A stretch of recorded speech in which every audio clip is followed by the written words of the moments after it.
Uh, Once again, boys and girls, wherever you could be watching me, I take this opportunity to welcome you to Mafunzo new curriculum at this very crucial time when we are almost ending the year. Today, I want you boys, as you commence to listen to me, and don't forget to put on the comment section any issue that you could be having, and automatically I'll shout your name. And as usual, don't forget, as you put into the comment section, do not forget to put your name, name of your school, and any other detail that can. Just ask any question and I'll be at liberty to answer you. Now, today, grade 4 visual arts, or rather art and craft, as it used to be called, I want to discuss, I want to revise, I want to take you through some of the questions have been posed by quite a number of you. For example, drawing of a still life. When we talk about drawing a still life, this is drawing of non-living objects, and these non-living objects, they can be natural, they can also be man-made. And I want to say this: once you draw a still life, you can also use various techniques to create that effect of tonal value, or to create that effect of light and dark. So that now at the end of the exercise, your object can look like a 3D artwork. Now, this learner wanted to know which technique can be used to make a still life attain that effect of dark and light. In grade 4, the technique that can be used to create dark and light effect, it is referred to as smudge technique. Smudge is spelled S-M-U-D-G-E. Then you add technique. We can also say, other than saying smudge technique, uh, we can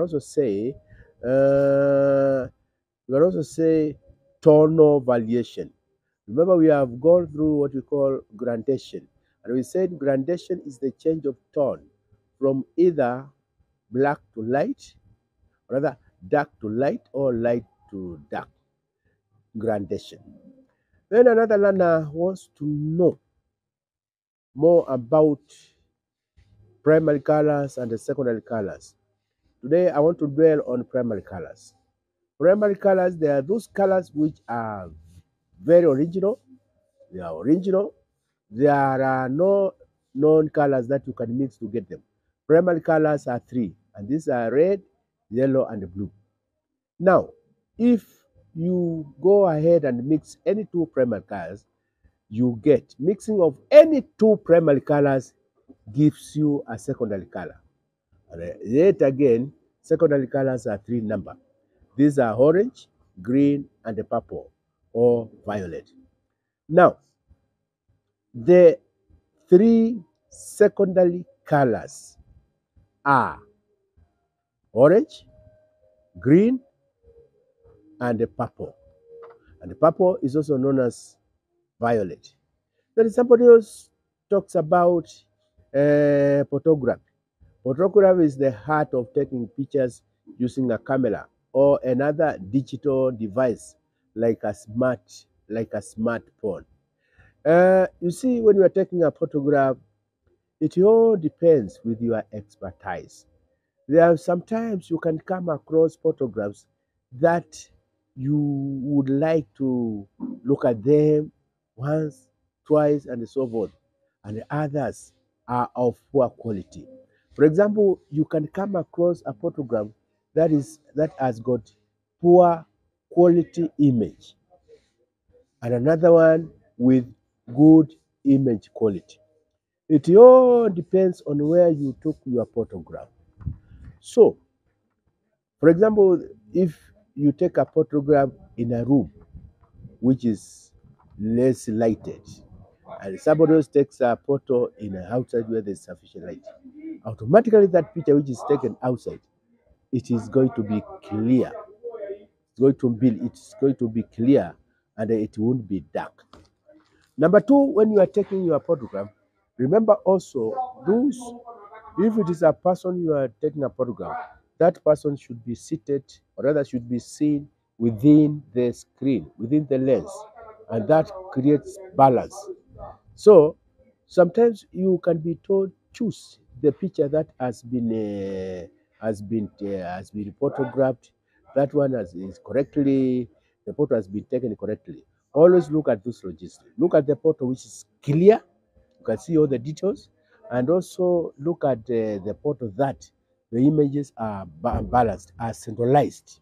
But now that other photo maybe which is dark and things are just congested on one corner at one corner, then that one is a bad photograph. Another learner wanted to know there are so many types of knots you can have in basketry, in weaving, when you are doing twining, when you are doing when you sisal and what have you.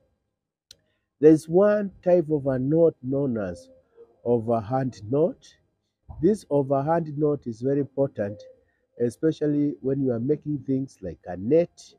It is very convenient when you are doing in wrapping, when you're wrapping a parcel. And this one can also be used in various techniques. And some of these techniques which an over and knot can be used are like in basketry and also twining technique. Then another learner wanted to know when you do any artwork as a class, you are supposed to display that artwork, or rather, what we call an exhibition or a display, whereby you paste, you stick your pieces of art on a cardboard somewhere outside, or you are just arranged on a table and you paste them nicely for people to come and look at it, and then give comments. Then somebody wanted to know ways to take. What are some of the ways to take care of this work displayed, such that it remains in good condition? There are so many ways you can do this. One of them is to make sure that you dust them regularly. Number two, make sure that when you are sticking them, you use adhesive which is strong enough, depending on the weight of the objects stuck in that artwork. And then number three, when you are handling those artworks, make sure that you handle them with a lot of care. Those are just some. And finally, if at all you are told to draw maybe 3 different types of bottles on a given piece of paper, plain paper, which already has got borderline, and then you are told now one of the bottle, rather one of the cylinder, or rather one of the whatever you are drawing object like a pot and what have you, you do what? The first pot, you color it with the color red. And remember, as you color it with the color red, as you shade with the color red, you ensure that as you shade, you create that effect of tone of value. That is effect of dark and light. You want to see some areas of your shading whereby the color red is more applied, more you apply more of red, and the other areas you apply less of red. Then from there you go to the other item, which is also drawn there, and they should be drawn large enough to occupy that space. This one you are using color blue or whichever color you are using. If let's say, for example, using color blue, then we also want to see the same effect we have created in the first one.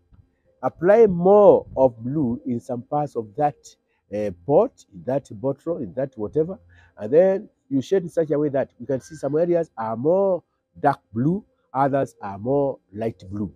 Now, when we come to that object, we want to see some areas being more of green, more dark of green, and other areas being more light green. Otherwise, remember when you are drawing this kind of work, and these are still life, remember it is very important to balance your objects centralized, and then you make proper use of space. And this kind of artwork, any piece of artwork requires for creativity, requires for neatness, required for the right execution, for the right application of those things I've mentioned, like tone of value, requires for the right drawing of the shapes, so that you, as a network, you can do. Remember, CPC is about sharpening, nurturing your talent, so that in the future you can be that bright and wonderful artist who is being sought for so that he can do such art. And remember, art is pay job. Art is pay job. I wish you well.